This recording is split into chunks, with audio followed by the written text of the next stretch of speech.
In the early years of our marriage, life felt predictable but comforting. Melissa and I met through mutual friends and shared a desire for a simple life.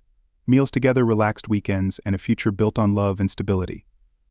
We faced challenges, but nothing seemed too difficult. Our kids brought purpose to our daily routines, and I believed our shared history would carry us through any tough times. However, as time passed, cracks began to appear.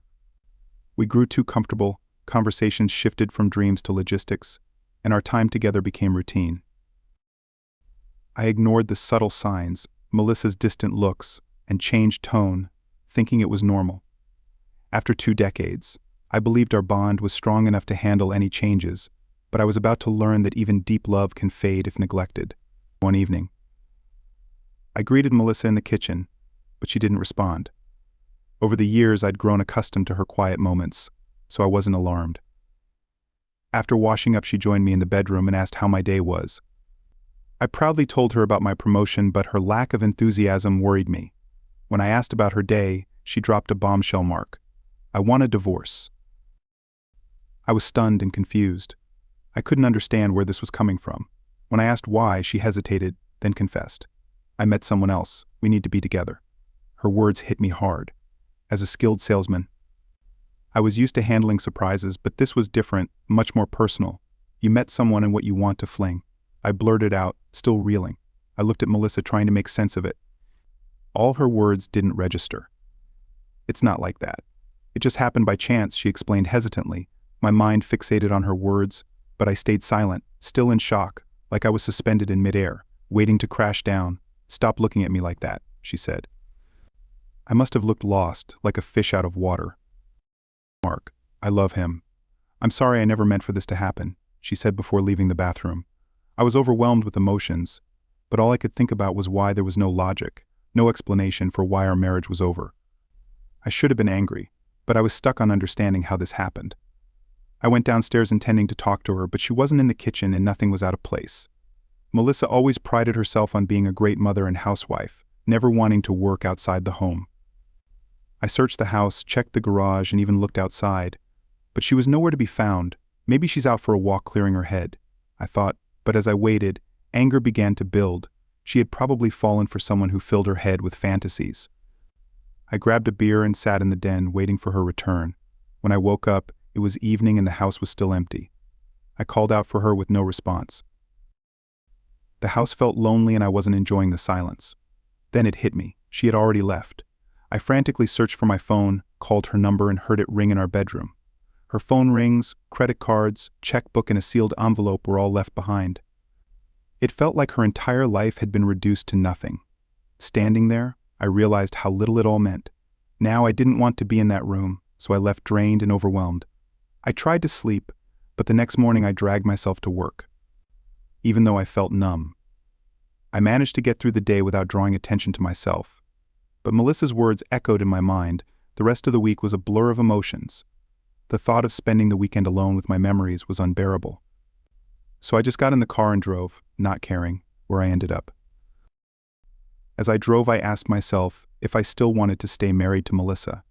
I wasn't sure I wanted to be with the Melissa I married 22 years ago, not the one who had just admitted to cheating. It felt like it happened ages ago, even though it was only a few days. The painful reality was that she didn't want me anymore, and no matter how much I hoped I knew she had made her decision, I found myself on a quiet road leading to a secluded lake spot that Melissa and I had discovered while searching for retirement property. We never bought land there, but we loved the place and visited it often. The lake's serene beauty with the sun setting over the water once brought us peace, but now I hated it. I didn't want peace. I wanted to rage. Still, I got out of the car and sat by the lake, lost in thought. As dusk fell, the memories of joy and love overwhelmed me, and I knew I had to leave. Walking back to the car, my emotions finally caught up with me. I couldn't hold them back any longer.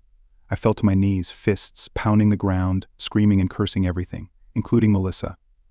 When the rage subsided, I was left with the deep pain of betrayal and rejection. As night fell, I found solace in the darkness. Alone with my grief, I cried harder than I ever had, even more than when I lost my sister.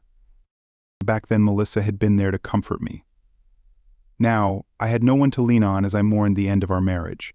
Reflecting on our relationship, I realized how much I loved her, not just for the big moments but for the little things I told her. I loved her in unexpected ways and always appreciated her efforts. We had our disagreements, but they never overshadowed our love until now. I was blindsided by her infidelity, and though I could blame work, I knew I'd missed the signs. I wondered if I was partly to blame. I should have seen it coming, but I didn't. As the sun rose, my emotions finally settled. I knew the coming days and weeks would be tough, but I was ready to move forward. My hands were bruised and swollen, but I was determined to start putting things in order. Although I couldn't contact a lawyer on a Saturday, I checked our finances expecting the worst. To my surprise, Melissa hadn't touched the money. It didn't match the stories I'd heard about cheating, and it gave me a small glimmer of hope if she hadn't touched the money. Maybe this was all a joke or just a one-time fling, and she'd eventually come back. But I quickly dismissed that hope, recalling the look on her face. When she left, she wasn't coming back. I was left wondering why. Maybe she trusted me not to take advantage of her and was just waiting for the legal process to play out. The thought of divorce still hurt, but I had no choice but to accept it. I remembered the manila envelope she left behind, though I dreaded going into the bedroom. I needed to see what was inside. Feeling like an intruder, I grabbed the envelope and quickly left back in the kitchen with a beer. I stared at the envelope, curious but not ready to open it. Instead, I checked her phone. There was nothing on it except my number. From when I called her on Monday night, Melissa had erased everything. I didn't know whether to laugh or cry. When she got her phone, she insisted on a separate account. The bills went directly to her and I found no trace of them around the house. Her clothes were still in the closets along with our kids' photo albums. I couldn't understand why she left behind things she would need to identify herself. After thinking it over, I set aside the mystery and opened the envelope. It had my full name on it. Opening it felt like the final chapter of our life together. Inside were several papers, a petition for divorce, life insurance policies, our marriage certificate, the kids' birth certificates, and the deed to the house. There was also a smaller envelope with my name written in Melissa's familiar handwriting. I held it, dreading what it represented, but needing to know it took 2 tries to open it. Inside was a single sheet of paper covered front and back with her writing. I took a long drink from my beer before reading her letter. Dear Mark, I'm not sure when you'll find this letter, but by now you know I've left you for someone else. This wasn't something I planned and I'm sorry for the pain I've caused. You always trusted me, never suspecting I was capable of this, and I've struggled with guilt. You've been a wonderful husband and father and I know this hurts. But I don't want to go into details that would make it worse. I met this person by accident and our connection grew beyond friendship. This isn't a reflection on you. You've been everything a woman could want, but I couldn't fight my feelings anymore and neither could they. They are also married and have left their spouse and kids to be with me. If it's any comfort, we haven't had Dax and won't until we're both divorced. We didn't want to add more pain by complicating things further. I left everything behind because I'm starting a new life and dragging out the divorce in court wouldn't help. I'm not asking for anything. You've worked hard for what you have. I hope by the time you read this I've already spoken to our children. They didn't know anything, so please don't blame them. I'm not asking for forgiveness. I know I don't deserve it, but I hope our kids can forgive me. I would like to stay in touch with them, but it's up to them. Leaving you wasn't easy. I'm throwing away 22 wonderful years with a loving man and I feel the weight of my betrayal deeply. There were times I thought of telling you hoping you could stop me, but it's too late. Now our feelings have taken over and I can't change that. I wish you a long and happy life. However you may find it, please don't try to come after me. We'll be overseas until the divorces are final. I've left a card with an attorney's name. Jack, Belgium. He has power of attorney to handle everything. All you need to do is sign the papers. I hope you don't fight this. It will only prolong the pain. I'll return after the divorce, but we won't see each other again. I haven't mentioned who I'm with to avoid causing more trouble if we ever meet again. I hope it's as friends, but I leave that up to you. I still love you, Mark, and always will. Melissa. As I read the last parts of Melissa's letter, my eyes filled with tears and I couldn't stop them. I had promised myself not to cry anymore, but her words reopened the pain and anger I thought I had calmed. I was too tired and shocked to feel anything but deep emptiness. I put everything back in the envelope and left it on the table, unsure of my next steps. I knew I needed legal advice, and it was a relief to know someone else could help carry this burden. though Melissa avoided giving too many details. I was skilled at reading between the lines. I knew I'd reread her letter many times, searching for what she hadn't said over that dreary weekend time, dragged on despite her claim that she hadn't slept with her lover. I found comfort in getting rid of certain things in the house. I moved the bedroom furniture to the garage and boxed up her clothes. Even though it was one of the hardest things I'd ever done, I could still smell her on every piece, but I pushed through, knowing it was better to deal with one big hurt than let it eat at me. Little by little, the rest of the month followed the same pattern, except my attorney seemed pleased with a settlement or lack of one. I was glad someone could find joy in this mess. My curiosity about the man Melissa left with grew. I determined he was wealthy, given that she didn't take anything with her, expecting to buy new things with his money. He was also well-connected, likely helping them stay incognito overseas. She left her driver's license behind, planning to disappear. Melissa had covered her tracks too well for it to be a solo effort. I suspected she had professional help, but my neighbors didn't notice anyone unusual at the house. However, they did see her leave around 1130 a.m. each day. The man had also left behind a wife and young children that, combined with his wealth, gave me a starting point for my search. The rich are easier to track. I spoke with my attorney several times over the next few weeks, and he urged me to sign the divorce papers, fearing Melissa might return and make things worse. I shared that fear but wasn't ready to sign yet. In our no-fault divorce state, everything earned during the marriage was considered communal property. Since Melissa had stayed home, I could end up paying significant alimony and losing half of everything, despite the risks. I needed to learn more about her affair before signing. Using resources at work, I identified several wealthy men in the state who fit the profile. I narrowed it down to a few possibilities: men in their late 30s or 40s, with wives likely between 30 and 40 years old. It was a long shot, but it made sense. Now I faced the hard task of finding which wife on my list was missing. A husband then contacting her to explain why I needed to know. I'm not sure why I felt the need to contact this other man's wife or soon-to-be ex-wife. It just seemed like the right thing to do. It sounds simple, but after more digging, I found that most of the men on my list traveled frequently for business, often spending days or weeks abroad. Which of those husbands hadn't come back? If Melissa's lover had returned home and then quickly left, it would be almost impossible to identify him.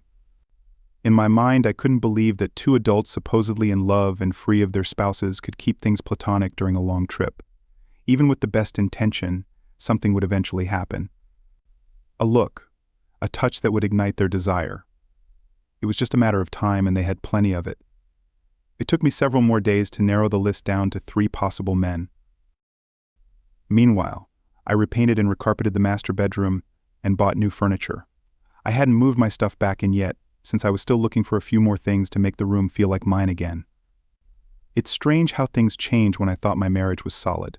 The bedroom was just a place to sleep and occasionally make love, but after Melissa left it felt heavy with gloom. Even though I knew it was just my imagination, it affected me deeply, leading to the extreme makeover. I had spoken to my kids a few times since their mom left, and it seemed she had told them even less than what she wrote in her letter to me. They asked me all sorts of questions, some embarrassing that I couldn't answer. I think they believed I knew more than I was saying, and I could sense they might have blamed me for their mom leaving. They didn't say anything harsh, but I felt the unspoken accusation every time we talked. I was relieved that both my daughters lived out of state. One had just gotten married, and although I didn't like her husband much, he treated her well enough. The other was in college and would be graduating next year. If they'd been closer, they would have been constantly on my case about the split, and I couldn't handle that. I was struggling enough as it was at work. I was getting back to a more stable emotional state. Only my boss, Herbert McNair, mentioned my earlier erratic behavior. While he expressed concern for my well-being, I knew his main worry was whether I could still bring in clients and money. I assured him I could, and that was the end of it, however. I noticed some of my coworkers giving me curious looks. I'd never been distant with them, and we'd shared drinks after work a few times, but I kept my personal life private. I knew there were probably rumors flying around the office, but whatever they were, they didn't reach me. Some coworkers asked how I was doing since Melissa left, but I never discussed my marital issues. A few women at the office seemed more interested in me, but that might have been my imagination. I wasn't actively looking, but a few weeks after Melissa left, I started noticing women more.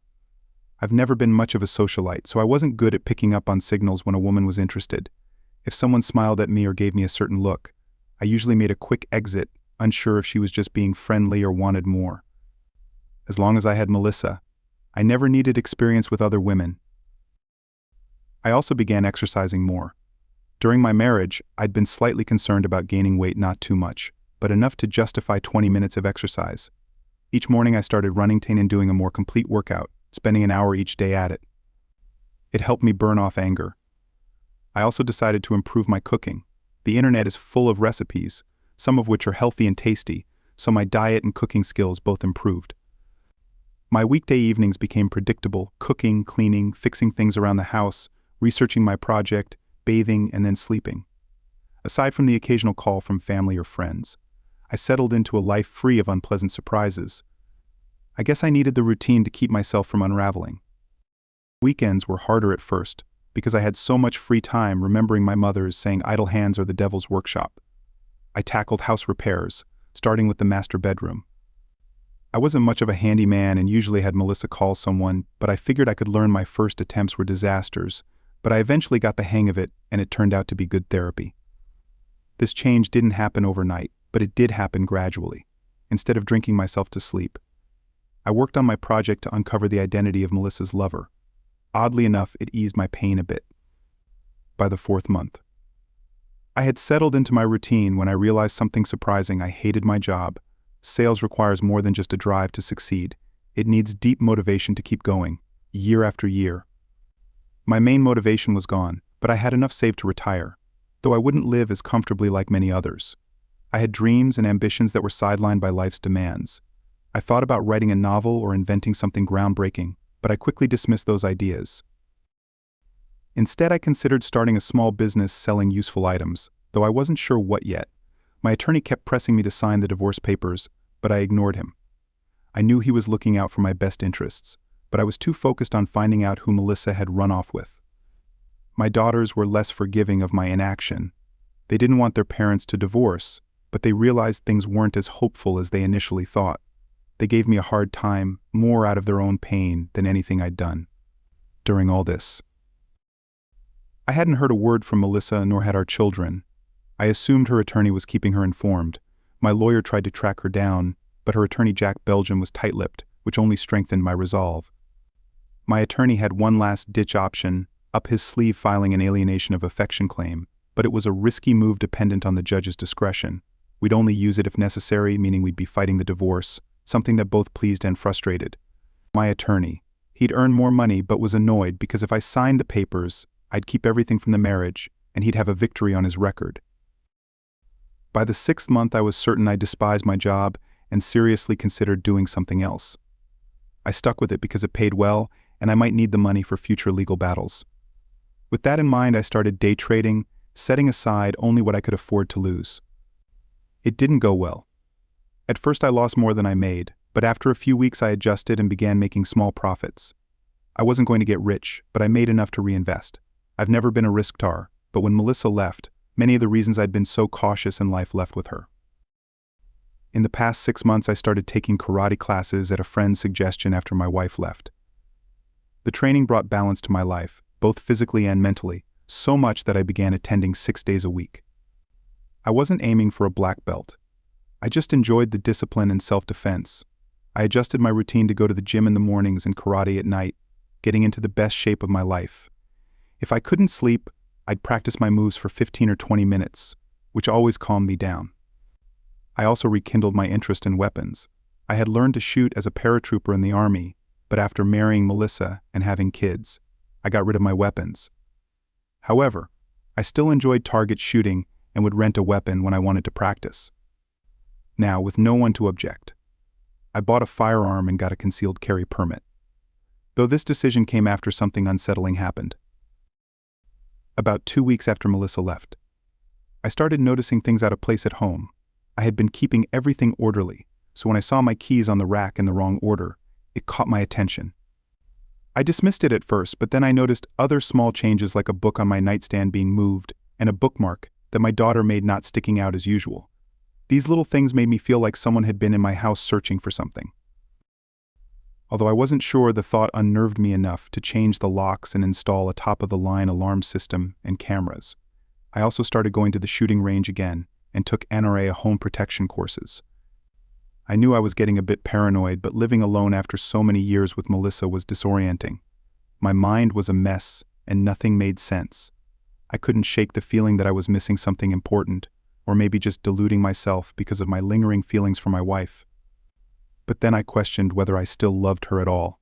Love fades if it isn't nurtured, and I knew I'd have to confront that if I ever saw Melissa again. But I also wondered why I didn't just accept the divorce and move on, especially since the terms were in my favor. Maybe it was my ego refusing to let go. Those thoughts didn't comfort me, so I pushed them aside. I wasn't entirely alone, though. Once word got around the office about my separation, I caught the interest of several female coworkers. As I got into better shape, that interest grew. I went on a few dates, but nothing worked out. I was too preoccupied with finding Melissa and wasn't ready for a serious relationship. The women quickly realized this, and after one date they usually saw that I needed closure. Before I could move on, my search for Melissa had reached a dead end. Though I had 3 possible suspects, none fully matched the criteria, so I changed tactics and tried to figure out where Melissa might have met her lover. Using a map, phone book, and the internet, I identified every mall, coffee shop, and public place within a 30-minute drive from my house. The sheer number of options was overwhelming, and for a moment my resolve wavered. But then I thought, what else is there to do? I'm no investigator, but it made sense to just start asking around. Armed with the latest photo of Melissa and printouts of 3 suspects, I began my search, starting with the closest locations. Each day during lunch I spent 1 to 2 hours visiting places, following pre-printed directions to maximize my time. I managed to visit 3 spots daily, but avoided weekends since Melissa was with me. In the 3rd week, I finally had some luck. By then I had gotten better at asking questions and showing photos, approaching people with calm confidence. On a Friday at a cafe and bar, a female server took a second look at Melissa's photo and recognized her, though she hesitated at first. After some gentle persuasion and a little cash, she opened up. She didn't recognize the men in my photos, but mentioned another man she'd seen with Melissa gray beard glasses, neatly cut salt and pepper hair.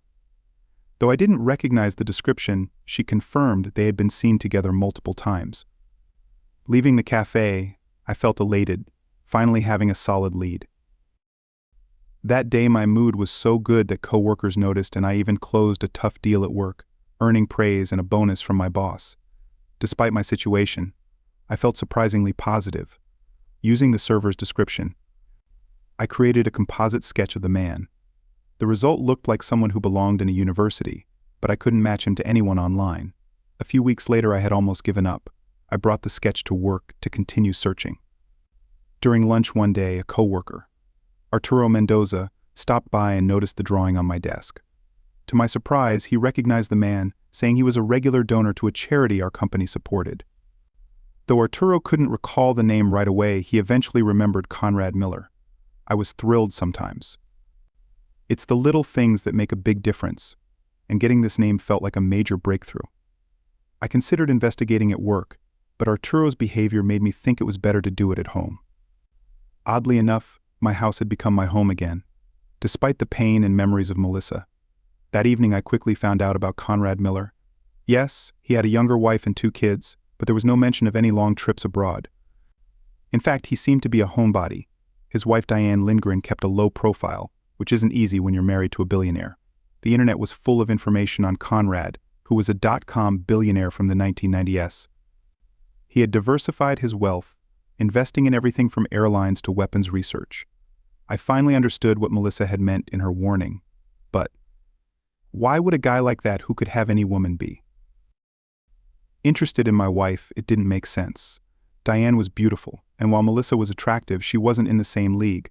My initial excitement faded, leaving me confused and lost. What was I supposed to do now? I had been thinking about a millionaire, but a billionaire. That was a whole different world with tight security around them. 24/7s. Reaching out to Conrad's wife no longer seemed feasible. I couldn't help but wonder what Melissa had dragged us into. I went to bed feeling more dejected than ever. The rest of the week felt the same, uncertain and apprehensive. It was as if my subconscious was trying to keep me from discovering the truth. The internet may be full of lies, but it's useful when digging up information. I quickly found more details about Conrad and Diane online. Conrad was wealthy but looked more like a bookish. Professor Diane was stunning, making it even harder to understand why Conrad would be involved with my wife. But despite all this, I was no closer to understanding anything. I spent weeks researching Conrad Miller's business interests. While I'm no financial analyst, it was clear his businesses were diverse. A third of them were publicly traded and easy to research, but the rest were privately held and difficult to investigate. As for my day trading, I initially set aside $10,000, but quickly lost most of it after. Investing another $20,000, I finally started to see small profits.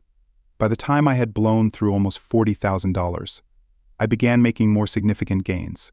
6 months after Melissa left, I decided to quit my job to focus on day trading and finding my wife. Despite attempts by my boss and coworkers to change my mind, I told them I no longer wanted to work. With Melissa gone, I had nearly $2 million in assets, with day trading accounting for 40%. The rest came from savings and equity in my mortgage-free house. I also had $400,000 in a 401k I could tap if needed. Realizing Melissa's lover was a billionaire, not a millionaire, made my chances of getting close to him slim. I shifted my focus to learning more about his wife Diane. Unfortunately, there wasn't much information as she led a reclusive life. There were rumors of estrangement, which wasn't surprising. I did find out that Conrad had a large estate in Tuxedo, New York, where his wife and children lived, but he rarely spent time there. I learned all this around the time I quit my job. Now, nothing was tying me down. All I needed was my laptop, a few clothes, my camera, and a full tank of gas. My daughters Katie and Carla were my only concern, but Katie was married and living out of state, and Carla was finishing college and planning to start her master's degree. They were both pillars of strength for me, and I stayed in constant contact with them. Carla and Katie took their mother's abandonment hard, especially Carla, who was very close to her. At first, Carla blamed me for Melissa's departure, but as weeks passed without hearing from her mother, Carla's anger shifted when Carla would angrily declare that her mother was dead to her. I didn't stop her. In a twisted way, it felt good that Melissa had lost at least one of her daughters. Eventually, Katie also began venting about her mother. By the time I tried to curb the negative talk, it was too late. I understood their pain. They felt as betrayed as I did. I apologize if this story seems disjointed, but my thoughts were all over the place. Divorce is like experiencing a pass-away, and I was going through the stages of grief. I started with denial, not believing Melissa was really gone. Then came anger and bargaining, where I'd pray at night, promising to attend church if Melissa came back. Depression set in by the 3rd week and lingered. Acceptance still eluded me. I figured it would only come after a face-to-face meeting with Melissa at the start of the 7th month. Several things jolted me back into action. First, my attorney called asking what I wanted to do about the divorce. I hadn't heard from him in months and assumed the divorce was finalized. Since I hadn't signed anything, I was shocked to learn it wasn't. That was odd. The next day, Carla and Katie both called saying they had heard from their mother. Carla was a mess, and it took 10 minutes to calm her down.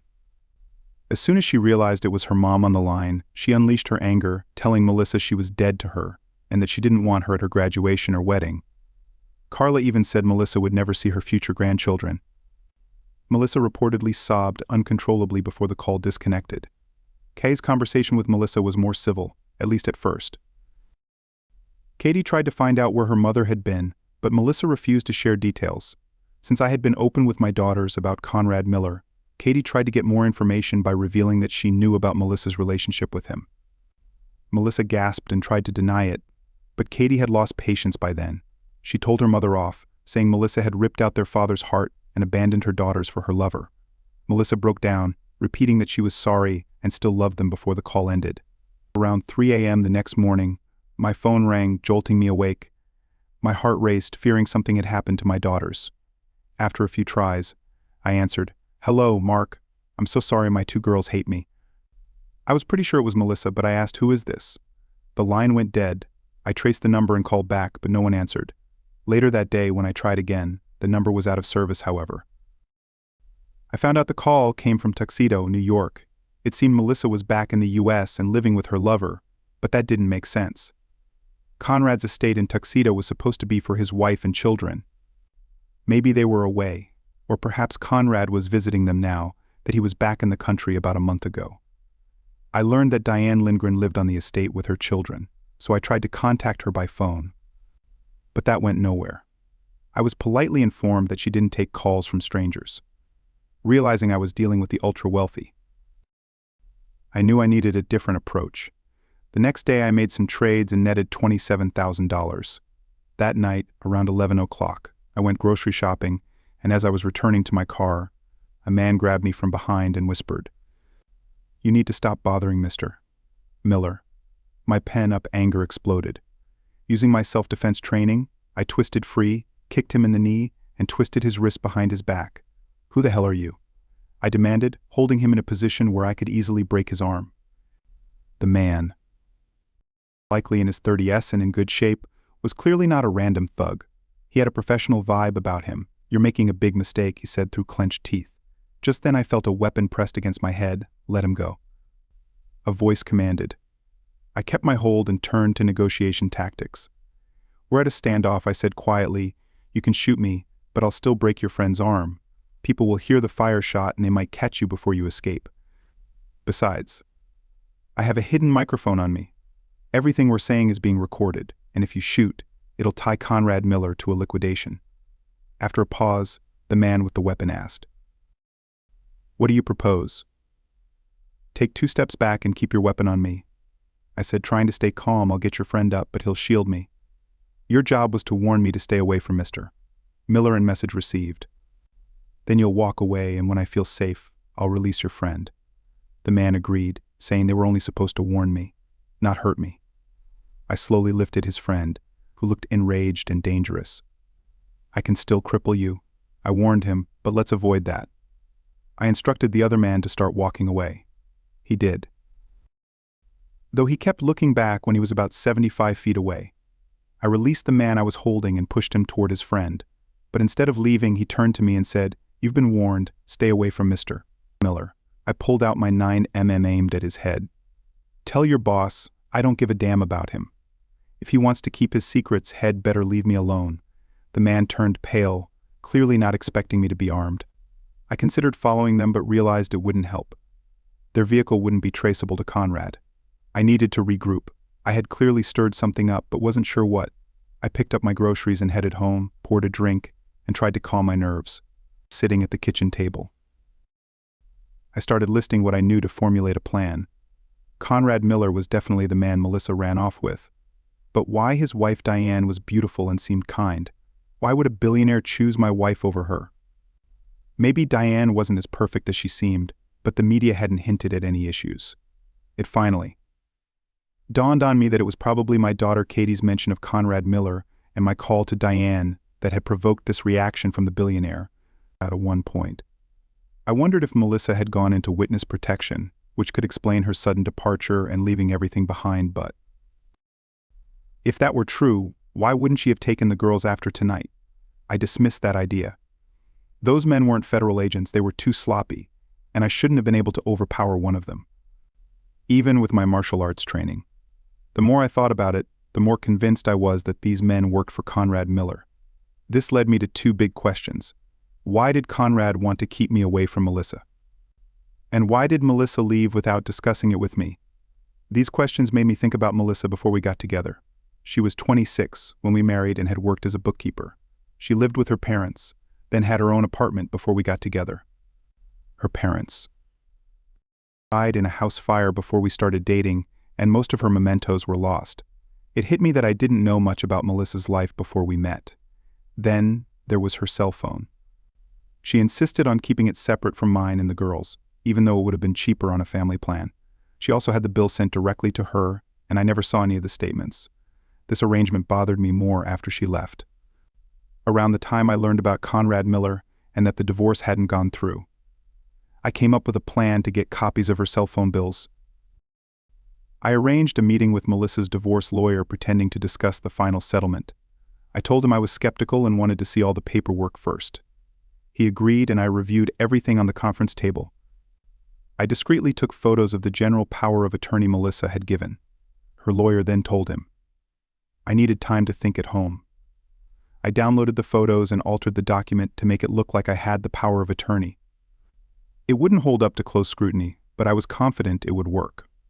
When I presented it at the cell phone provider store, they asked for Melissa's password. Luckily, I remembered seeing her enter it once. It was a combination of our daughter's birth dates. I used it, and it worked. I learned that Melissa's phone had been canceled shortly after she left, but I also got the last year of statements back home. I analyzed the statements and ruled out most of the calls as routine, but once a month.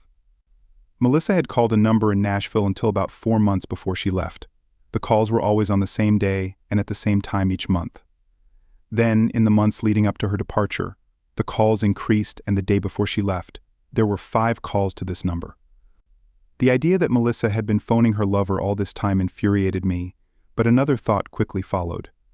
If the affair started recently, why had she been making 1 call a month for 8 months before it supposedly began? And why were the calls on the same day each month?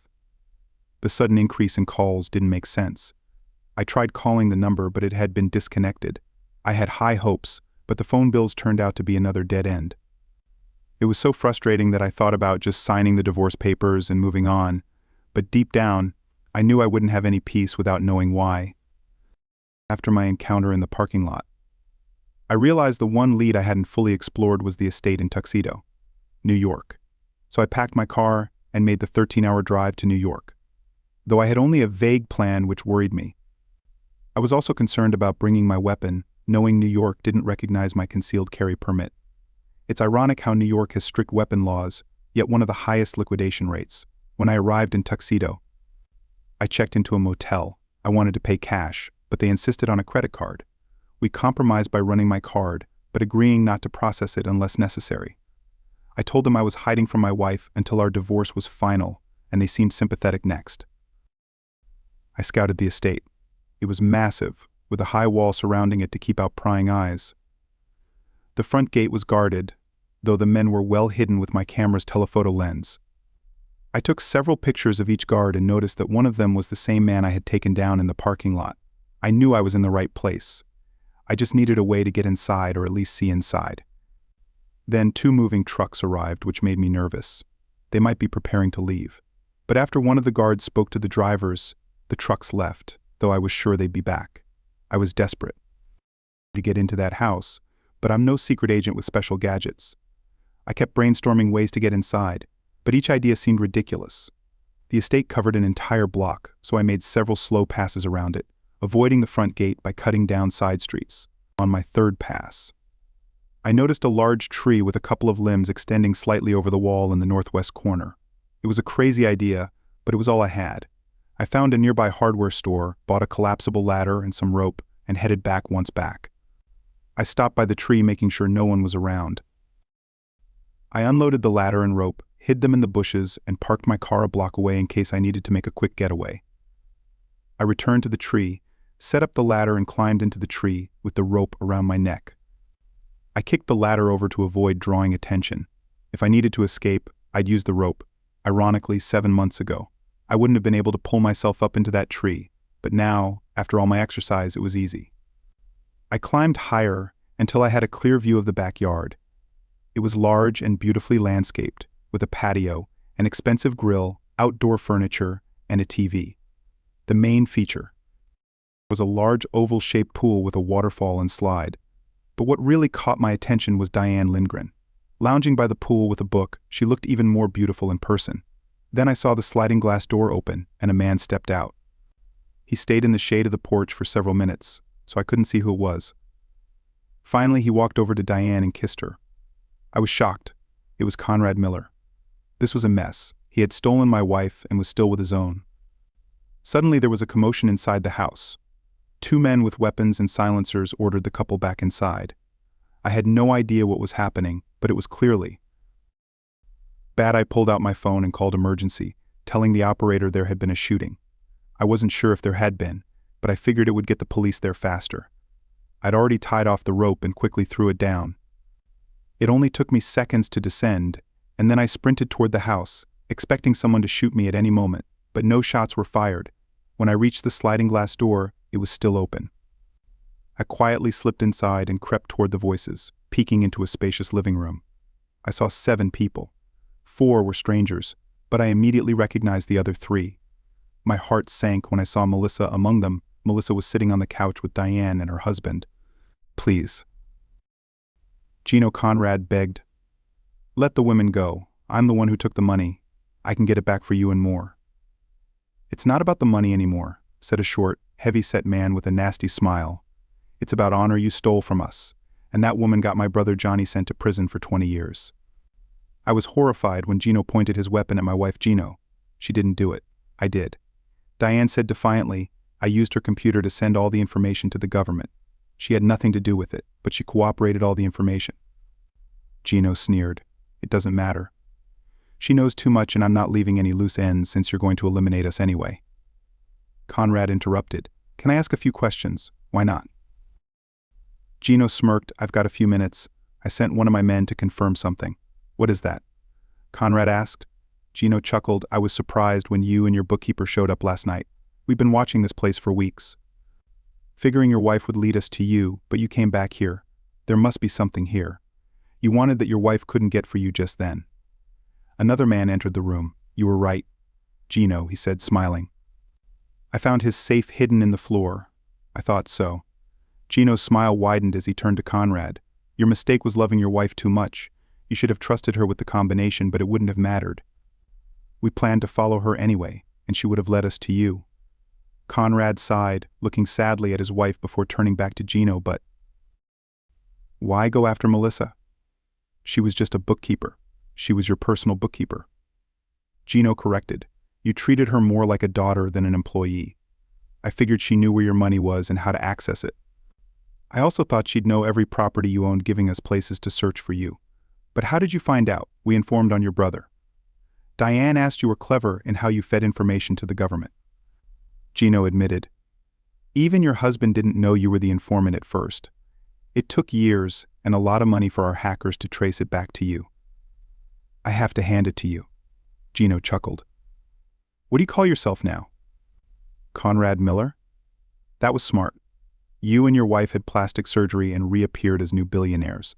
But most of that wealth is a facade, isn't it? It was clever. Because I knew you hadn't stolen $1 billion. What did you take?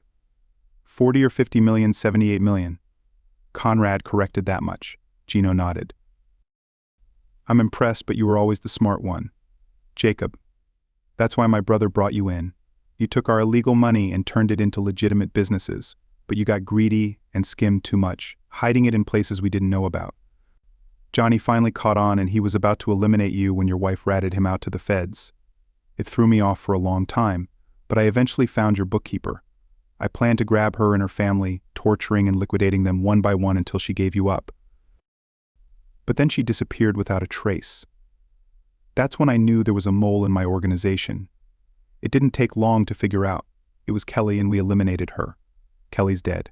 Conrad asked, shocked and saddened. Yes, but I didn't eliminate her. She jumped from a second-story window trying to escape. Unfortunately, she died on impact, so we didn't get any information from her. After she bolted, it didn't make sense to grab her family without knowing where she was, so we tapped their phones. It took months. But that's how we discovered your real name and this location. If you knew we were here, why didn't you take us last night? Conrad asked. Gino shook his head. I outsmart myself while watching this house. I figured you'd need new IDs, so I blocked them from being delivered. My plan was to replace the moving van drivers with my men, but when you didn't get the new IDs, you sent the vans away. That's when I decided to strike now. Here we are. Enough talk. You can make this easy or hard. I need the combination to the safe. If you don't give it to me, I'll eliminate your bookkeeper first, then your wife, and finally you. Worst case, I'll just cut open the safe as I stood just out of sight. Everything clicked. I had one option. Gino.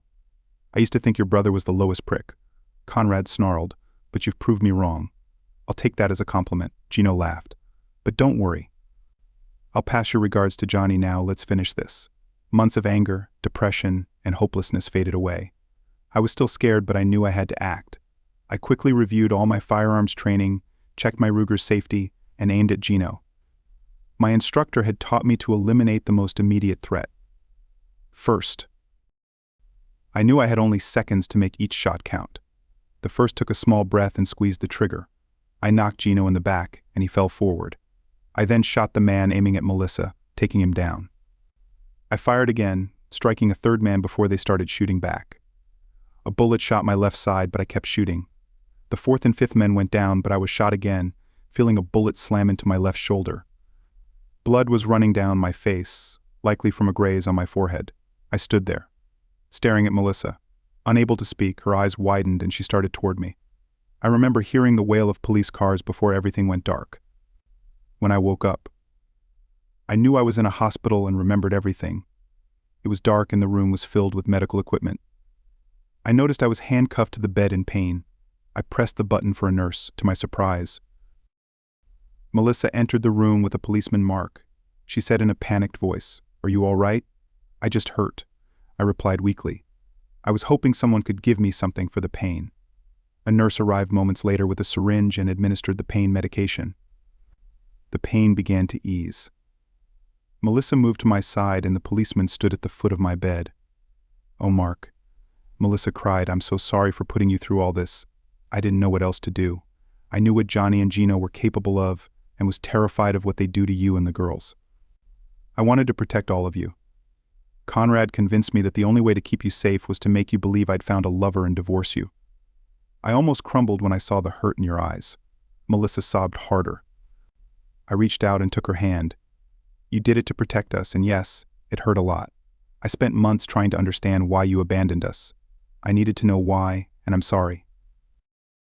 I think I let Gino and his men to you and Conrad. No, it wasn't your fault." Mark, Melissa choked out between sobs, "It's all my fault. I was so lonely and missed my family so much that I called each of you, even though Conrad warned me not to. When I found out how much the girls hated me, I wanted to die, but I couldn't tell you where I was or what was happening. Conrad was working desperately to get us new identities and find a new hiding place. The moving trucks arrived, but we still didn't have our IDs.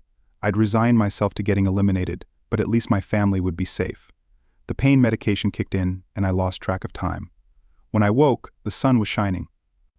Melissa was asleep in the chair next to my bed, holding my hand. My arm was bandaged and it ached, but my side hurt more. Still, the pain wasn't too bad, so I tried to pull myself up in bed. If you've ever spent time in a hospital bed, you know how uncomfortable they are. Plus, it's hard to move. When you're handcuffed to the bed, my attempt to sit up startled. Melissa awake, alarm in her eyes. "What are you doing?" she asked, just trying to get comfortable. I replied with a weak smile. She adjusted my position until I was more at ease, then surprised me with a kiss. I never thought I'd feel her lips on mine again. "I love you with all my heart," she whispered. "Can you ever forgive me, Melissa? It's clear I still love you." I said I thought about signing the divorce papers, but after 22 years of marriage, I couldn't do it without knowing why. I suspected you might have taken a lover, but it never made sense. I couldn't give up until I was sure you didn't love me anymore. "Oh God, what did I ever do to deserve you?" she said, crying again. After she calmed down, I told her to take the key to my motel room and get some rest. She looked exhausted, so I insisted. Convincing the policeman on duty to let her have my motel key was another challenge, but a call to his superiors finally did the trick. I then learned the district attorney was debating whether to charge me for having an illegal weapon. Ridiculous. Considering I just helped take down a major crime organization and they were worried about a concealed carry permit. After Melissa left, I asked the nurse to get my cell phone, but the police had taken it. They eventually let me use the hospital phone, and I called both my daughters, Katie and Carla, and told them the whole story, leaving out the fact that I was in the hospital until the end. They were upset and insisted on coming to see me. Both girls were distraught when they learned what their mother had been through and regretted how they had treated her. I told them not to knock themselves up. I would have said worse if I'd had the chance 10 hours later. Katie arrived at the hospital after catching a flight to LaGuardia and renting a car. She looked pale as she entered my room and Melissa had stepped out for coffee. "Oh, Daddy, are you going to be all right?" she asked, hugging me gently. "The doctors say I'll be fine." I assured her they're discharging me tomorrow. By then, the DA decided not to press charges, but we had to agree to be available if they needed us to testify. A few minutes later, Melissa returned. I hadn't told her the girls were coming, afraid she might run away again after what they'd said to her when she saw Katie. They stared at each other for a moment before Katie ran to her mother and they hugged, crying and apologizing. 4 hours later, Carla arrived and the scene repeated. Soon all three women were clustered around my bed, fussing over me. Finally, the nurse got me up to walk around and my wife and daughters refused to leave my side. Tears filled my eyes. It took over 6 months, but my marriage had gone from the brink of ruin to being stronger and more loving than ever. In the weeks after the shootout, I learned that Gino and 2 of his men died at the scene. The other 2 survived surgery and now faced liquidation and hijack charges, likely spending the rest of their lives in prison. Gino's brother Johnny was also indicted for liquidation, and all 3 of Conrad's guards died thankfully. My name and Melissa were not released to the media. Though the FBI assured me the criminal organization was destroyed, I insisted on having our names redacted and obtained a court order to seal the records. Conrad and Diane turned state's evidence exposing parts of the criminal network the feds hadn't uncovered. They were sentenced to community service contingent on turning over their illegally gained wealth, much of it in bitcoins locked in the safe. They must have had valuable information to get such a light sentence. I also learned that their 2 children were staying with a nanny in Florida. After finishing their community service, Conrad and Diane left the U.S., likely not surrendering all the money a year later. We received a postcard from Spain that simply said, "We're sorry for everything. Thank you." Having Melissa back home took some adjustment. I still felt some resentment for her leaving, even though I understood why she did it. Meanwhile, Melissa struggled with night terrors. Waking up screaming counseling really helped us. Coming home was a shock for Melissa. The house had changed a lot while she was gone. I'd taken care of all the repairs, repainted and completely redone our bedroom. Melissa also had to adjust to my new work life. I no longer wanted a traditional job and now work from home making day trades, which lets us take spontaneous vacations together, something she loves. She was impressed by how fit I'd become and started going to the gym with me. Although she wasn't interested in karate, now we go to the gym 3 times a week, and I practice karate twice a week. Our Z's life reignited with a new intensity as we both realized we couldn't take anything for granted. Carla is getting married in 3 months and Melissa is deeply involved in the wedding planning. Katie is pregnant with a boy and both girls call us almost daily. Carla even moved in for a few weeks after I got home to help, but I was relieved when she went back to her apartment. I didn't need another wife. Melissa and I still worry about each other a lot when we started sleeping together again. I'd wake up when she reached out to make sure I was still there and I'd do the same. At the start of all this, I was desperate to understand why she had left me.